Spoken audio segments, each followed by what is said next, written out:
protests at several places in Punjab and Haryana against the farm bills passed in Parliament.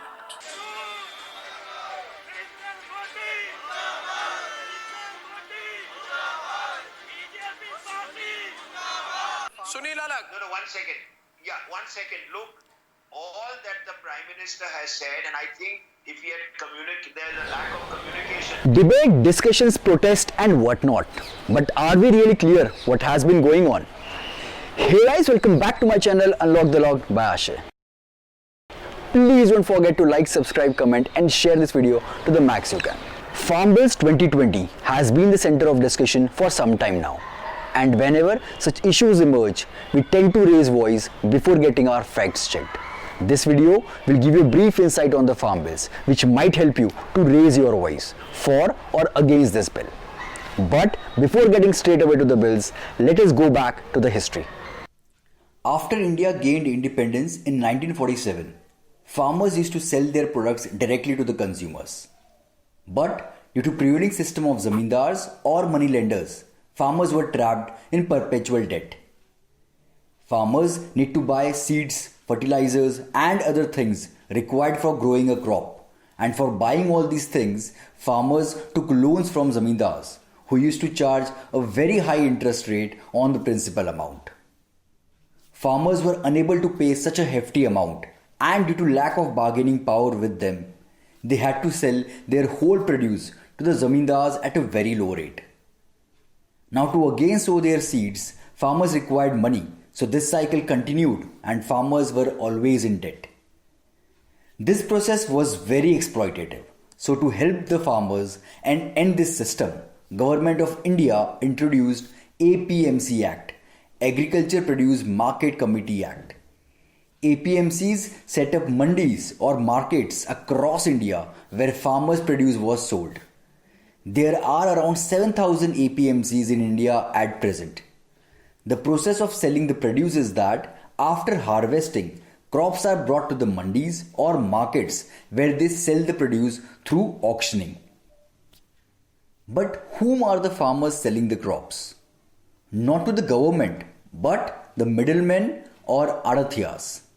Middlemen are people between the farmer and the retailer or big traders. Government gives license to these middlemen. Shops, storage facilities, etc. are provided to them in APMC markets. Many people work in these APMCs. There is storage of grains, so it requires laborers, accountants. So overall, it is a self-thriving ecosystem. One thing which should be noted here is these APMC markets are regulated by state governments. A tax is charged on each transaction. So in a way, government knows what price produce is being sold. Now, what about the produce that are not bought by the middlemen in these markets? This is being bought by the government at MSP, Minimum Support Price. Minimum Support Price is an agricultural product price set by Government of India to purchase directly from the farmer. There are in total 23 crops which are procured under MSP.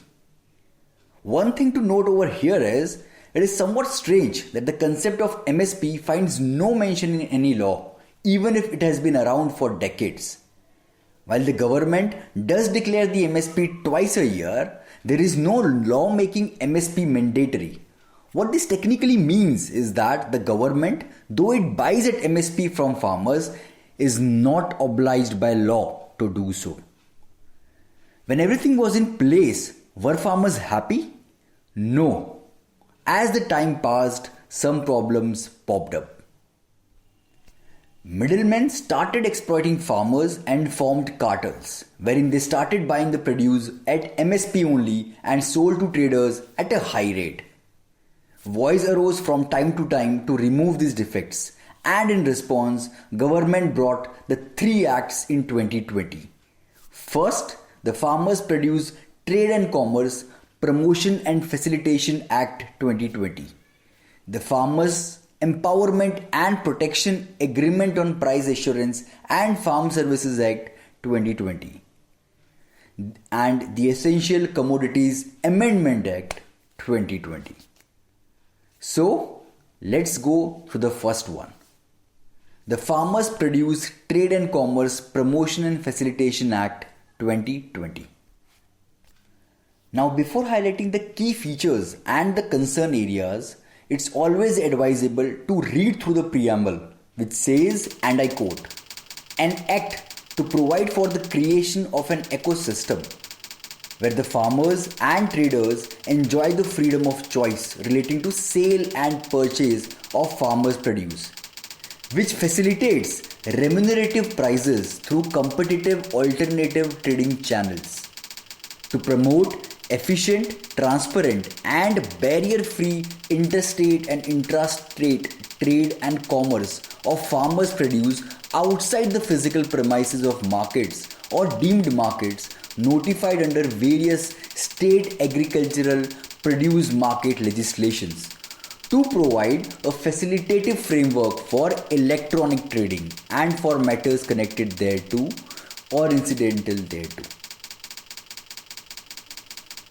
So, the key features of this act talks about barrier-free interstate and intrastate trade and commerce, wherein farmers who used to sell their crops in mandis and other local markets will now have the freedom to trade within and outside the states. Second, electronic trading and transaction platform. According to this act, any person with a PAN card will now be able to trade with farmers as against acquiring license under mandis. Market fees. Earlier, when the farmers were selling their produce in local mandis, they were supposed to pay the mandi tax. The said act restricts such mandis and APMC markets to collect tax from farmers.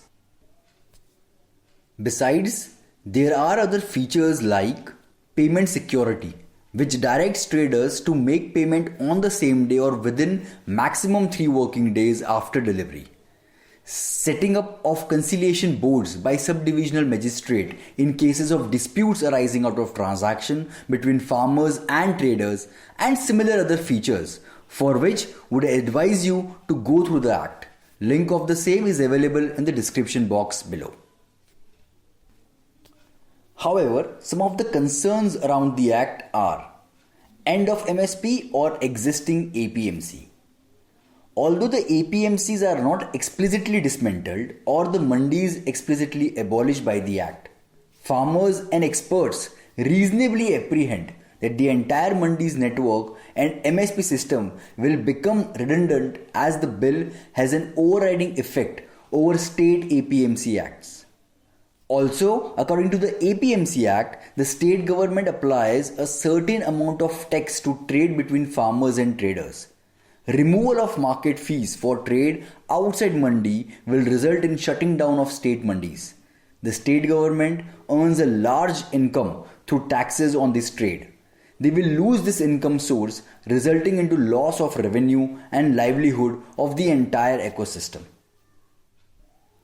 Also, in mandi system, payments are supposed to be made on the same day, but this act allows traders 3 credit days, which might give room to people to misuse this provision.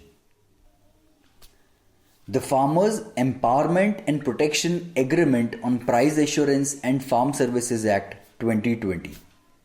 The preamble says, and I quote, "An act to provide for a national framework on farming agreements that protects and empower farmers to engage with agribusiness firms, processors, wholesalers, exporters or large retailers for farm services and sale of future farming produce at a mutually agreed remunerative price framework in a fair and transparent manner and for matters connected therewith or incidental thereto." So, the key features of this act talks about farming agreement.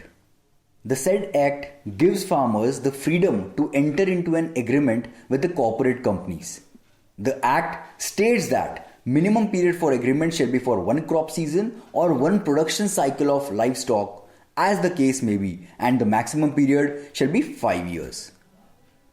Pricing.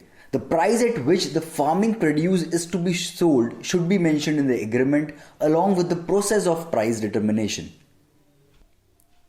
Dispute resolution. The Act provides a force majeure provision, which means a farmer, in the case doesn't deliver pre-decided amount of produce to the trader because of natural calamities or epidemic diseases or drought, then order of recovery amount shall not be passed against the farmer.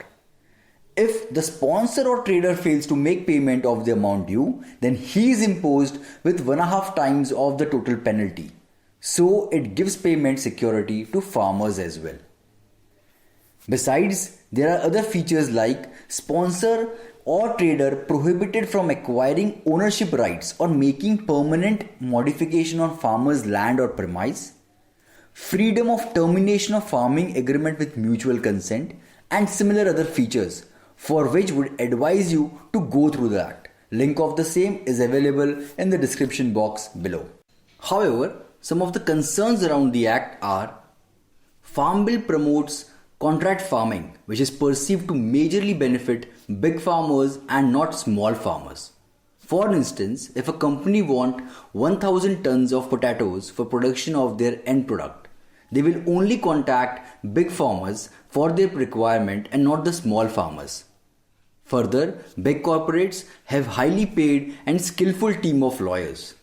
Farmers don't have this facility, hence there is a huge risk of exploitation of farmers from big corporates. Along with this, there are other concerns relating to mechanism for price fixation, determination of quality parameters, and so on. The Essential Commodities Amendment Act 2020.